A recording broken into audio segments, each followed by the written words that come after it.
Hey folks, it's Isla C, and I wanted to reconnect. I want to share with you why I quit my job and moved to Europe. Last year, after 2 years of planning, I finally had the courage to quit a toxic job, a job where I was feeling very drained and strained and overlooked and dissatisfied. Every day, dissatisfied and bored. You know, when you outgrow your position and nobody's looking at you, nobody's noticing your efforts. And also you're working for people and all your work is going toward their glorification and toward them looking great. And at some point you want some of the recognition to trickle down. Well, that's the kind of job that I was in for several years. And I also got tired of just jumping from job to job and experiencing the same kind of energetic vibe, which is that vibe of being stuck in a structure and contained and capped and boxed in and pigeonholed.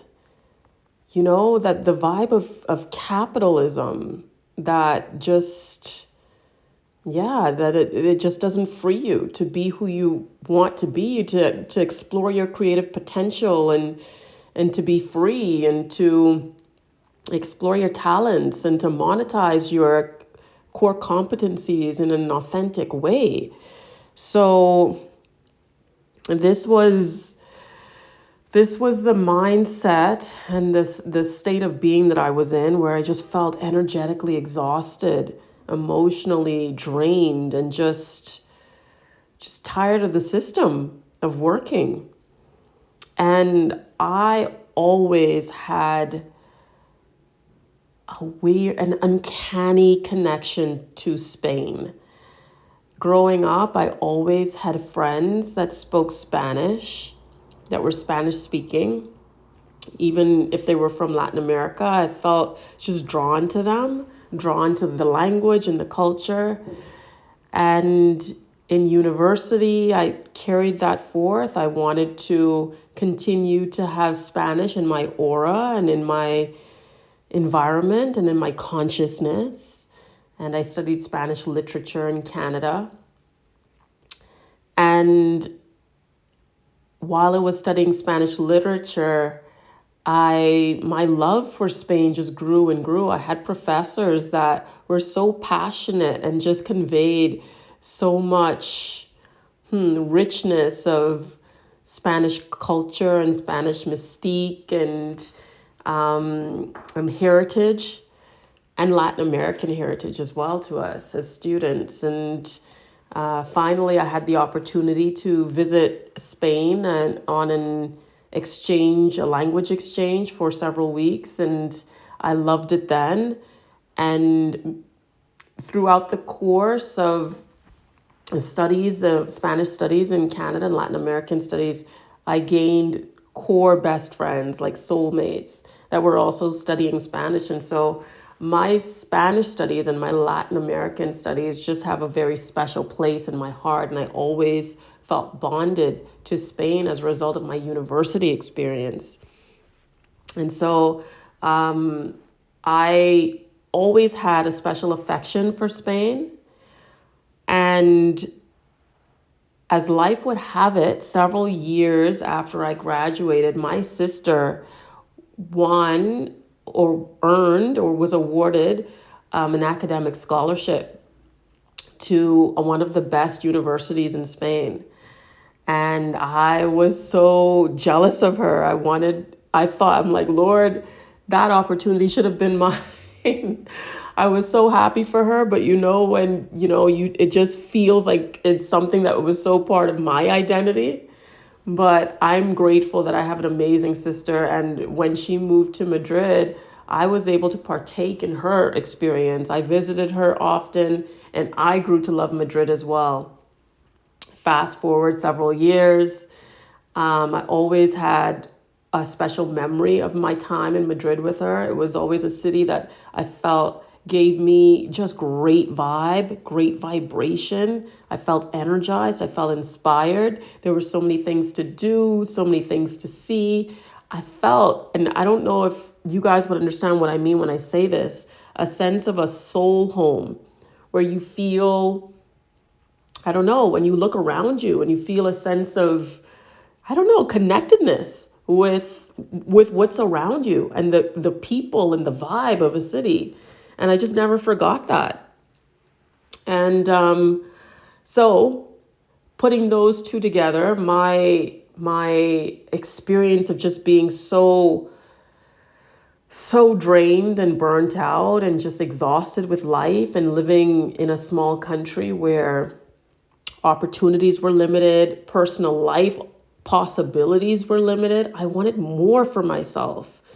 And I'm turning 40 in a couple of months. So I felt that I just did not want to feel as though I'm moving into this decade of my 40th year and my life feels just stuck and capped and boxed in. I didn't want that feeling for myself and I didn't want to settle. I wanted a life that felt invigorating and inspiring. And I still wanted possibilities for myself of finding the love of my life and finding career and work possibilities that felt rejuvenating and inspiring and creative. There was so much left of myself that I still wanted to explore and I still wanted to fill. And I wanted life to fill. I wanted the universe to fill. I wanted to feel supported, and I wasn't feeling supported in my previous life. So I took a sabbatical year. Well, I knew I was quitting forever, but the way that I was able to convince myself to do it was to say, this is a sabbatical year, and after a year, you're going to find a job someplace else, and you're going to return to the normalcy of life. But of course, I knew that during this year, I needed to just maximize my potential in figuring out how could I leverage my gifts. First of all, how can I identify my soul gifts, leverage them so that I can monetize who I am, monetize my identity, and put myself out into the world with so much purpose, and figure out how I can capitalize off of myself, off of my gifts, off of my intellect, off of my life experiences and professional experiences. And so that became the purpose for this time of freedom, figuring out not just coming out of COVID and wanting to just feel alive again. Yes, that too, that was a pillar of this, or a pillar of the purpose of this experience, but also wanting to tap into myself in a very deep way and figure out what my offerings were to the world, and to figure out how do I package that in a way that can sustain a life where there's balance, work-life balance, but also mental health balance, and not necessarily having to wake up at 7:30 in the morning for a traditional like 9 to 5 type thing, but a place where or a space in my life where I can kind of carve out who it is I want to be, what it is I want to offer, market myself, attract the right audience and the right clientele for what it is that I wanted to offer, and use my voice, use my creative abilities, tap into the essence and the beingness and the profoundness of who I am and all that I've learned across my life. And I recognize, and I have recognized that I have so much to offer.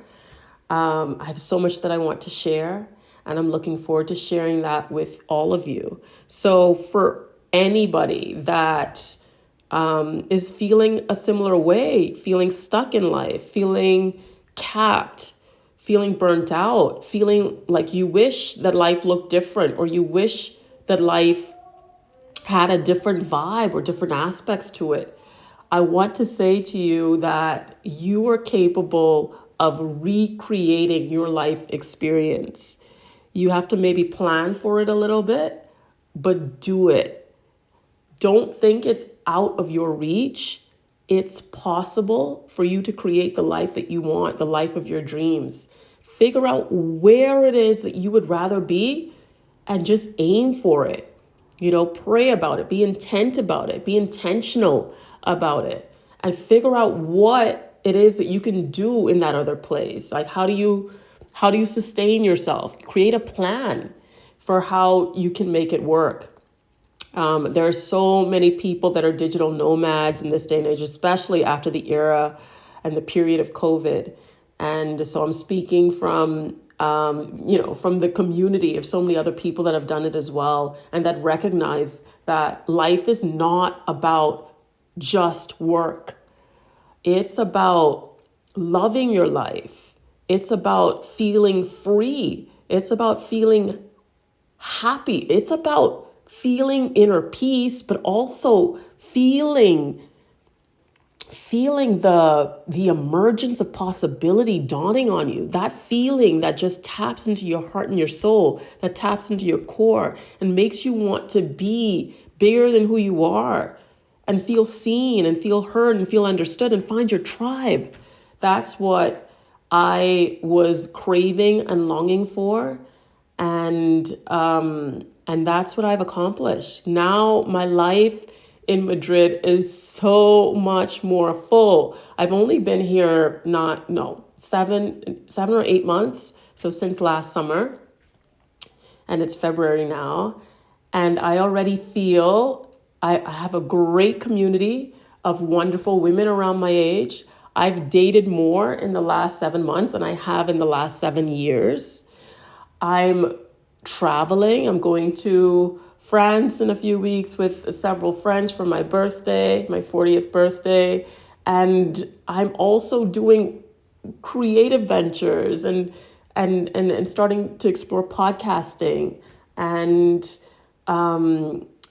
finding meaningful work, like tapping into all the business experience that I have and figuring out how do I turn that into an offering. So I thank you guys for listening. I hope that this segment inspires somebody else that's going through a similar journey of wanting to just uproot your life and repurpose it, recreate it, and recreate yourself. And feel free to comment if you find any of this familiar or if there's resonance with this. I'd love to hear from you, and feel free. And I would be so delighted and honored and absolutely thrilled if you would like my channel, like this video, and subscribe to my channel. Thank you so much for listening.